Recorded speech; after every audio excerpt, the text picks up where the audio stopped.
ये देखो कमल, जिसका मुझे अंदेशा था आखिर वही हुआ। जब चुड़ैलों के मुंह से एक बार खन लग जाता है, फिर वे सिर्फ खून हाँ पाना चाहती है। मेन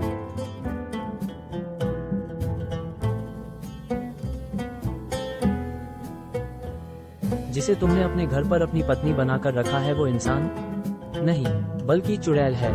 चुड़ैल। ये कैसी बातें कर रहे हैं जमींदार साहब? क्या आप भूल गए अपने पूर्वजों की बातें? वो चुड़ैल नहीं बल्कि स्वर्ग की देवी है।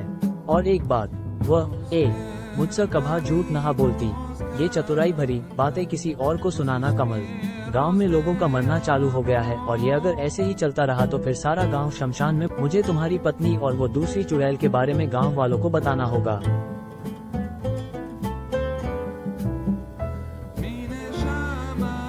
ला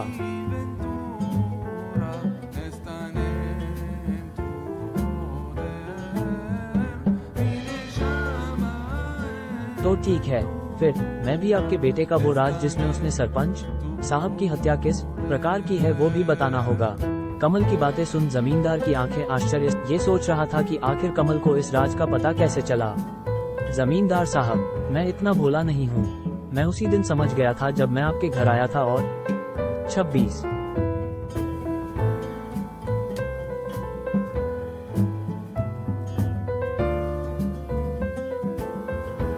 फिर मैंने थोड़े अक्ल के घोड़े दौड़ाए और कुछ सुराग मेरे हाथ आ गए, पर मैं आपको इस बात के लिए फंसाना नहीं चाहता। और मेरा यकीन करें, ये जो सामने लाशें पड़ी है इसमें तो फिर इस तरह से इन्हें कौन मारेगा?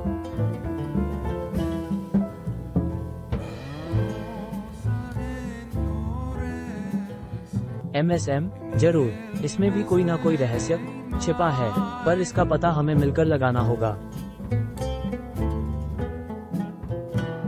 वहीं गांव की भीड़ में वल्लरी और सांवरी भी लाशों को देख रही थी।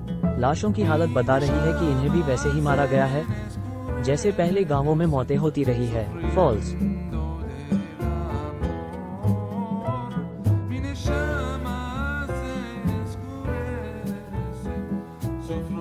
गांव में फिर से एक बार मौत का सन्नाटा छाता हुआ दिखाई दे रहा था।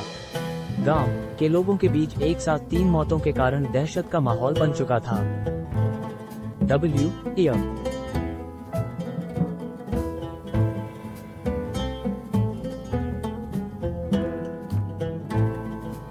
तुमने देखा ना वल्लरी, कितनी बेरहमी से मौत के घाट उतारा गया है उन तीनों को।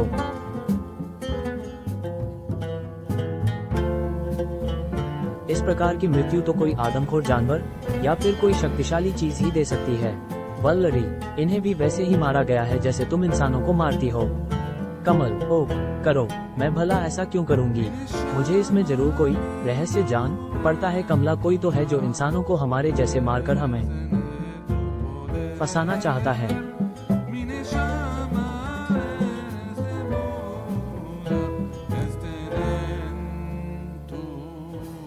तुम चिंता ना करो कमल, मैं रहस्य का पता लगाकर रहूंगी।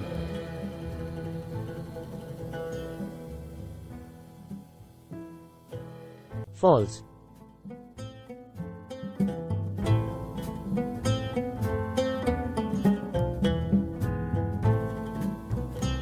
इधर शहर से कमल के कॉलेज के कुछ जूनियर उसके गांव में ब्लड कैंप लगाने के लिए पहुंच चुके थे। फॉल्स।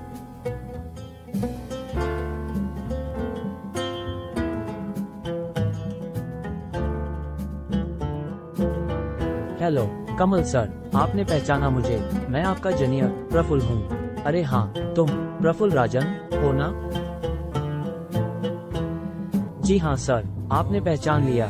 और ये मेरे अन्य क्लास बैचमेट है। हम सब यहाँ हमारे मेडिकल कॉलेज की तरफ से ब्लड कैंप लगाने आए हुए हैं। कमल दोस्तों, मुझे खुशी है कि तुम सब मेरे गांव में ब्लड कैंप लगाने आए हो, पर यहाँ मेरे गांव के हालात इन दिनों कुछ ठीक नहीं है।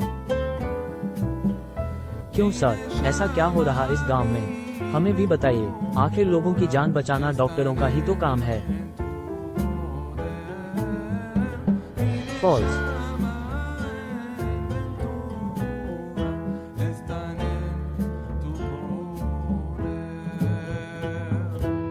इतना आसान नहीं है प्रफुल्ल।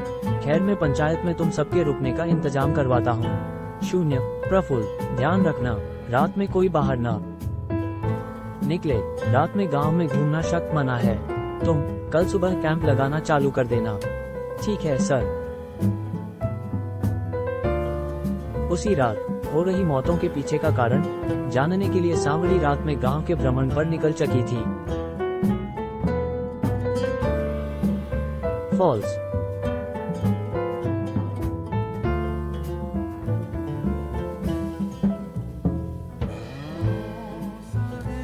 इधर गांव की पंचायत में आए हुए छात्रों में एक प्रेमी जोड़े भी शामिल थे। सुनील, चलो न गांव घूम आते हैं। मैंने सुना है गांव में रात में घूमने का मजा ही कुछ और। मैंने कहा चलो तो चलो। प्रफुल्ल से पूछने की कोई जरूरत नहीं।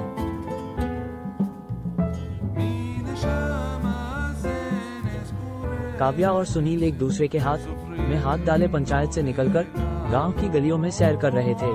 सी फॉल्स।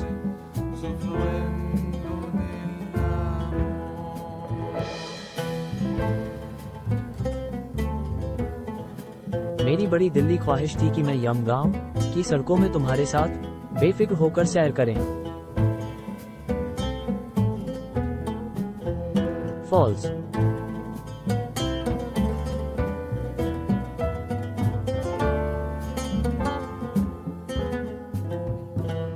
राम, ये गांव कितना सुनसान लग रहा ना। ऐसा लगता है गांव के सारे लोग घर में दुबक कर बैठ गए हैं। इधर प्रफुल्ल अपने अन्य साथियों से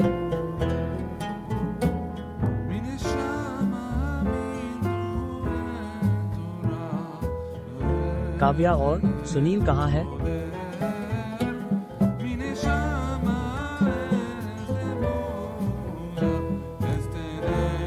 अरे यार, होंगे कहीं वो दोनों तोता मैना कर रहे होंगे गुटुरगु।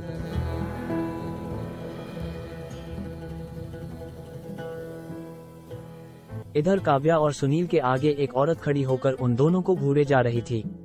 ये कौन हो तुम और हमें ऐसे क्यों डरा रही हो? हेलो मैडम, आप कौन है और यम हमारे सामने क्यों खड़े हो गए? अपना चेहरा दिखाओ। सुनील, ये तो कुछ बोल ही नहीं रही। तुम पूछो इससे। ए सुनील और काव्या आगे उससे और कुछ पूछते इससे पहले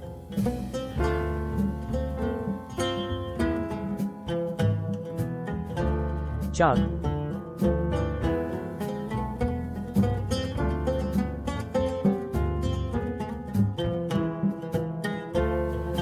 कौन?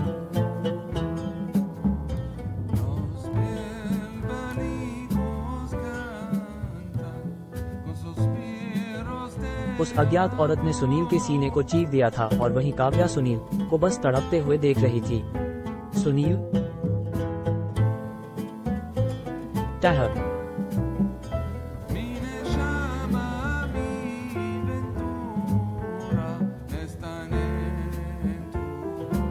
सुनील की गर्दन के मांस को अपने पहने दांतों से उधड़कर अब वह काव्या की ओर बढ़ चली थी।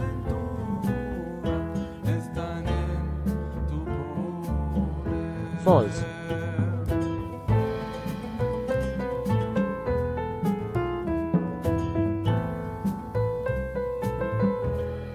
फॉल्स।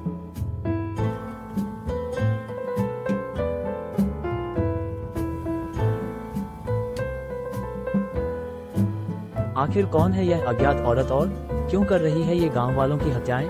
क्या काव्या अपने आप को बचा पाएगी? आगे पढ़ें। स्वर्ग की चुड़ैल।